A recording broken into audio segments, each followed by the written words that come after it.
आज आपण पाहणार आहोत श हे अक्षर.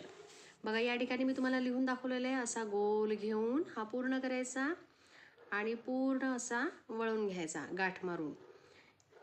त्यानंतर 3 नंबर उभी रेषा आणि आडवी रेषा, याप्रमाणे आपलं अक्षर तयार होईल हे श. श याचा उच्चार बघा शहामृग आहे की नाही. या शब्दांमधून आपल्याला श चा उच्चार ऐकू येतो, श ध्वनी ऐकू येतो. आता पुन्हा एकदा मी तुम्हाला लिहून दाखवते. बघा गोल घेऊन गाठ मारून घ्यायची याला आणि उभी रेषा मग आडवी रेषा, याप्रमाणे श चं लेखन करायचे. पहा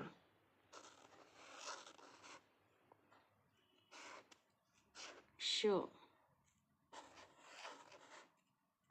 उच्चार करायचा आहे श.